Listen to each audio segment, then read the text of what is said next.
Oh yeah, sexy biscuits. Nice. Long Boys Blues, 1975. A YouTuber is on the rise. Reviewing games late at night and sometimes friends used to bug him. Long Boys Blues, 1975.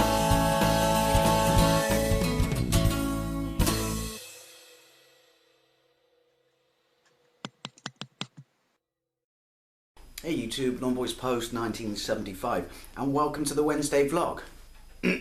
Clear's throat already. By the way, it has dawned on me when I watch the videos back I edit, in this room. The clocks are really, really loud. It reminds me of the bit at the start of Back to the Future. Which also reminds me, if anyone's seen my Back to the Future hat, can you let me know? I haven't seen it for a fucking week. I've got separation anxiety. Anyway, I'm going on. Yeah, you've read the title.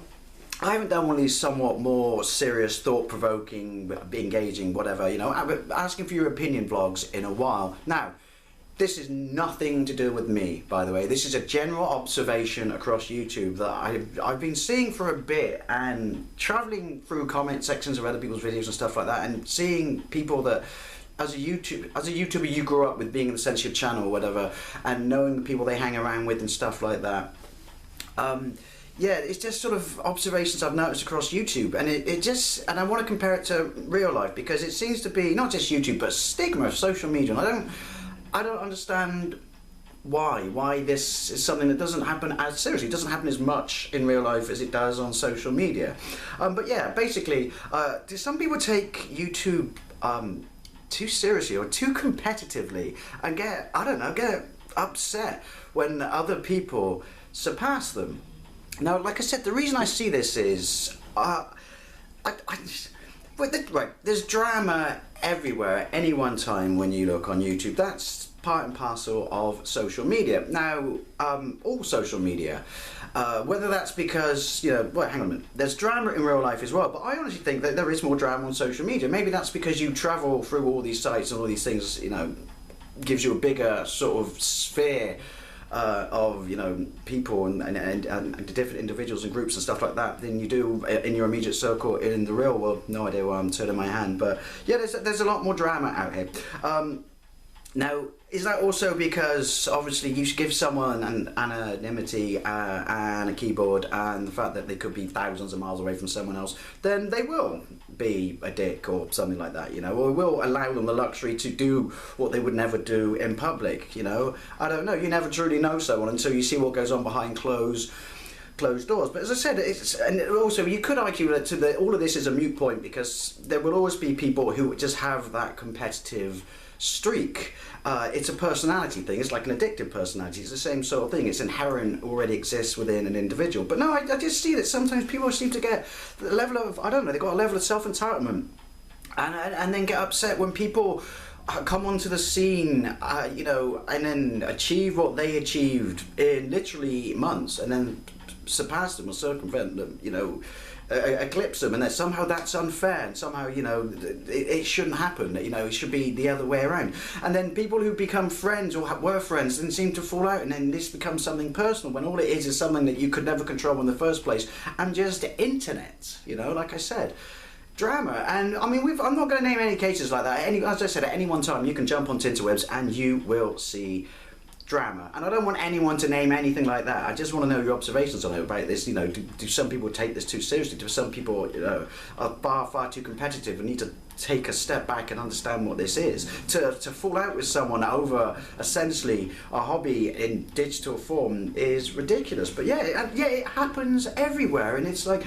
it's not fair. You got this many views on something, I did that already, I didn't get those views. I mean, the obvious one to that is, I just got to, say my turn, which is, when you see that, but people, you can't expect people to, just follow, automatically just grow onto your personality. It doesn't work like that. People, will follow different people. They'll see something in an individual or something in their personality. So there's no control over that. But you do see people saying it's not fair. I've already done that video, and then you see people accusing, saying this person copied me, and it's like, Jesus Christ, it's a big fucking area, people. You know, like this was one I see a lot. But yeah, people you copy me, and it's like, no, but it's a big, big, big world out there in Tinterwebs land. Do you have any idea how many people there are who've probably thought the same thing as you, because whatever kicked it off and made it a topic pissed them off as well? But yeah, so like I don't get it, you know, like, and just the behind the scenes bickering that people have, which is not fair. Why all of a sudden have you done this, and then why aren't you giving me a shout out and this and that and this and that, and it's drama. It's one big soap opera. Because the point I want to make is, if you flip the other side to it and look at people, I mean, sure, people fall out in real life. That happens all the time as well, but it's not quite the same thing. Hopefully you'll get where I'm coming from or what I mean. But if you have people in tight little circles and someone's like, hey, I just, I won the lottery. I won $5,000 on the lottery. Yeah, turns out, well done, brilliant, good for you. Oh, sorry you failed your driving test. I passed mine first time. Oh, awesome, brilliant.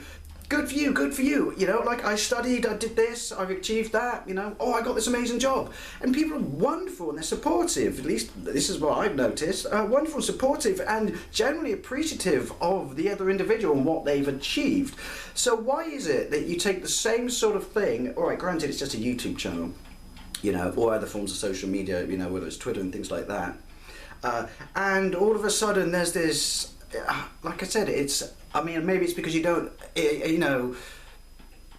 immediately face-to-face know that person. I don't know. This is what I'd like to ask you. It's something I've racked my brains around a lot, and I really, truly don't understand it, which is why I thought I'd just raise it, having seen all this drama out there. But why is it when suddenly you get to, YouTube and views and subscriptions, it suddenly becomes this big, fat, fucking flat-out competition where everyone, I'm not saying everyone, I'm not pointing finger at anyone, some individuals, like I said, drama's always out there, take it so seriously and get so upset then if they fall behind, like somehow they're failing, like not just exploding into a behemoth of a star or a big channel is somehow a failure, and if someone else achieves it, then they're envious or jealous. It's like I said, to me, I don't understand. I really don't understand. As I said, do some people really take this too competitively?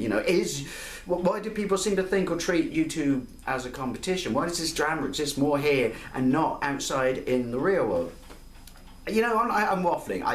Like I said, this is just observation, stuff I've seen over the years, but it seems to be a lot more drama out there at the moment. And yeah, what do you think? And why do you think that is? I really like, as always, I like to know. And and if you see my Back to the Future hat, let me know where it is. Anyway, thank you very much for watching, and I'll see you later.